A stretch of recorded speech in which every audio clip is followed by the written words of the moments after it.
The National Electrical Code, often referred to as the NEC, addresses the requirements for electrical installations in buildings, including apartment buildings and independent living facilities.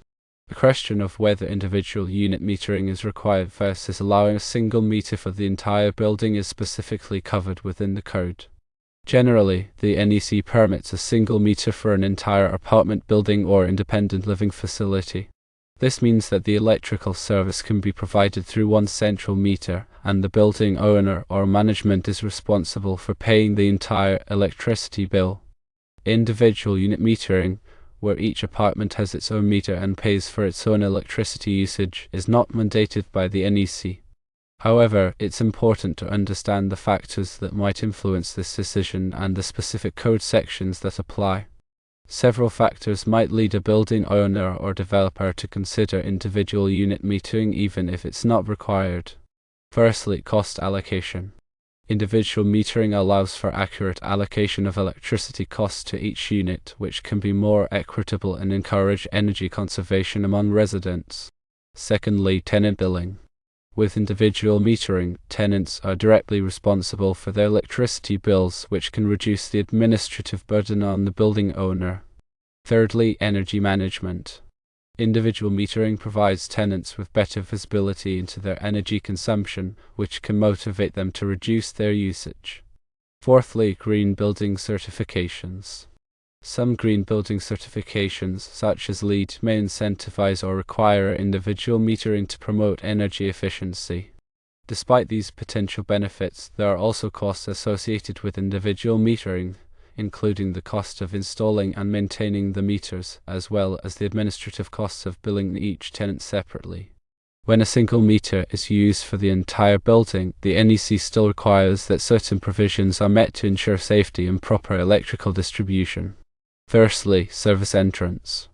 The service entrance must be adequately sized to handle the total electrical load of the building, taking into account the diversity factor, which is a reduction factor that accounts for the fact that not all appliances and equipment will be operating at their maximum load simultaneously. Secondly, feeders and branch circuits. Feeders and branch circuits must be properly sized and protected to prevent overloads and short circuits. The NEC provides detailed tables and calculations for determining the appropriate size of conductors and overcurrent protection devices, such as circuit breakers and fuses. Thirdly, grounding and bonding. Proper grounding and bonding are essential for ensuring electrical safety and preventing electric shock hazards. The NEC specifies the requirements for grounding electrodes, grounding conductors, and bonding of metallic enclosures and equipment. Fourthly, overcurrent protection. Overcurrent protection devices must be installed to protect conductors and equipment from overloads and short circuits. The NEC specifies the maximum allowable overcurrent protection for different types of conductors and equipment. Fifthly, wiring methods.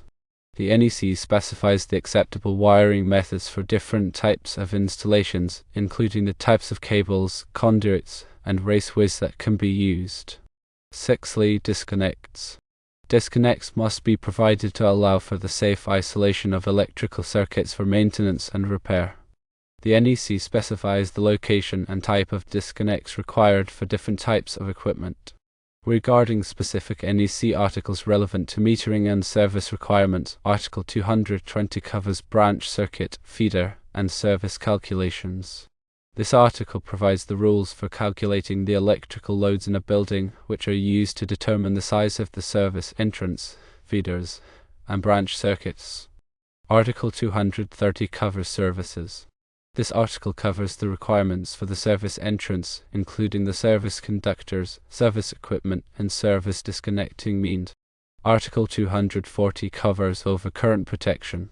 This article covers the requirements for overcurrent protection devices, such as circuit breakers and fuses.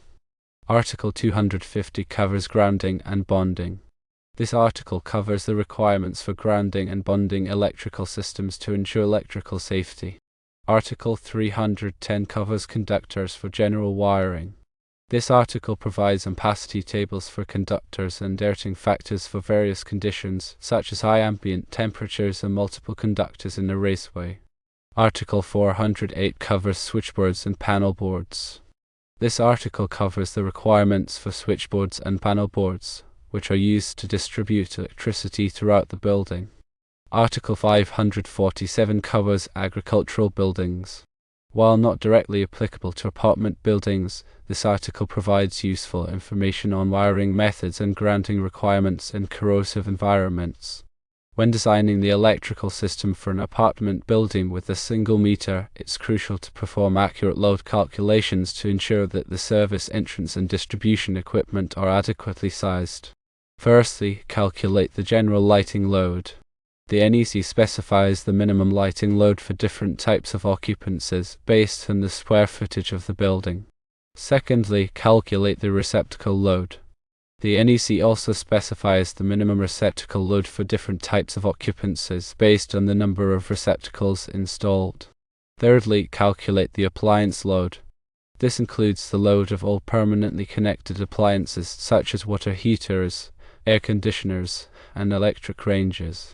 Fourthly, calculate the heating and cooling load. This includes the load of the heating and cooling equipment such as furnaces, air conditioners, and heat pumps. Fifthly, calculate the motor load.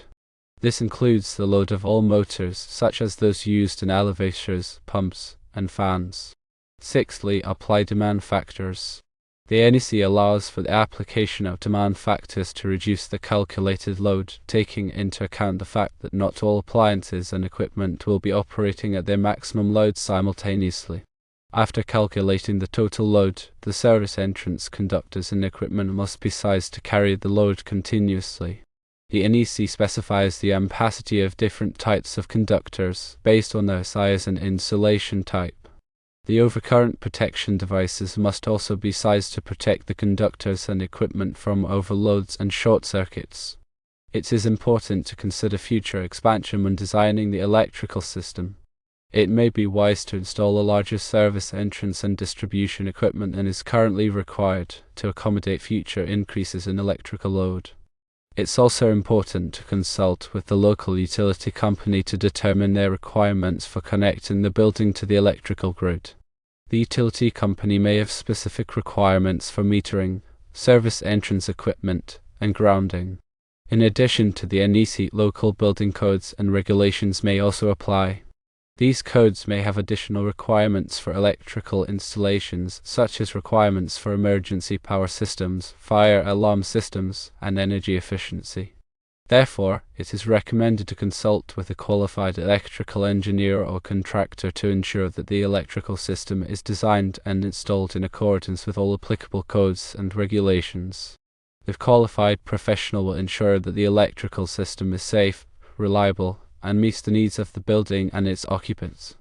They can also advise on the best options for metering and energy management, taking into account the specific needs and requirements of the building. In summary, while the NEC does not mandate individual unit metering for apartment buildings or independent living facilities, it's essential to carefully consider the factors that might influence this decision and to ensure that the electrical system is designed and installed in accordance with all applicable codes and regulations. Accurate load calculations, proper sizing of conductors and equipment, and compliance with grounding and bonding requirements are crucial for ensuring electrical safety and reliability. Consulting with a qualified electrical professional is always recommended to ensure that the electrical system meets the needs of the building and its occupants. Furthermore, the NEC provides flexibility to adapt electrical installations to specific needs while maintaining safety standards. While a single meter might be sufficient for basic code compliance, exploring options like submetering, even if not mandated, can offer long-term benefits in energy management and cost allocation. Submetering involves installing additional meters to monitor energy usage in specific areas or for specific equipment within a building. This can provide valuable data for identifying energy waste and optimizing energy consumption. The data obtained from submeters can be used to implement energy-saving strategies, such as adjusting lighting levels, optimizing HVAC systems, and upgrading to more energy-efficient equipment. It can also be used to allocate energy costs more accurately among different departments or tenants within a building. The NEC also addresses requirements for renewable energy systems such as solar photovoltaic systems and wind turbines. If the building incorporates renewable energy sources, the electrical system must be designed to safely integrate these sources into the building's electrical grid. This includes requirements for disconnecting means, overcurrent protection, and grounding. Article 690 of the NEC specifically covers solar photovoltaic systems, while Article 694 covers small wind electric systems. These articles provide detailed requirements for the installation and operation of these systems, ensuring that they are safe and reliable. The NEC also includes requirements for energy storage systems such as batteries and flywheels. These systems can be used to store energy generated from renewable sources or to provide backup power during outages. Article 706 of the NEC covers energy storage systems, providing requirements for installation, wiring, and protection of these systems. The NEC is continuously updated to reflect changes in technology and best practices. It's important to stay informed about the latest revisions to the NEC to ensure that electrical installations are in compliance with the most current standards. The NEC is typically updated every 3 years, with new editions published by the National Fire Protection Association. These updates may include changes to existing requirements, as well as new requirements for emerging technologies. Understanding the intricacies of the NEC requires careful study and experience. Electrical professionals often participate in continuing education courses and training programs to stay up to date on the latest code changes and best practices. These courses can cover a wide range of topics, including load calculations, wiring methods, grounding and bonding, overcurrent protection, and special occupancies. The NEC also provides guidelines for performing electrical safety inspections. Regular inspections can help to identify potential hazards and ensure that electrical systems are operating safely. These inspections should be performed by qualified electrical inspectors who are familiar with the NEC and local codes. The inspectors will typically check for things like proper grounding, adequate overcurrent protection, safe wiring methods, and compliance with all applicable codes and regulations. In addition to the NEC, other standards and guidelines may also be relevant to electrical installations in apartment buildings. These may include standards from organizations such as the Institute of Electrical and Electronics Engineers, the American National Standards Institute, and the Illuminating Engineering Society. These standards can provide additional guidance on topics such as power quality, surge protection, lighting design, and energy efficiency. Therefore, while the NEC allows for a single meter, the ultimate decision should be based on a comprehensive evaluation of the building's needs, energy goals, and budget. Consulting with qualified professionals and considering all relevant factors will help ensure a safe, efficient, and cost-effective electrical system.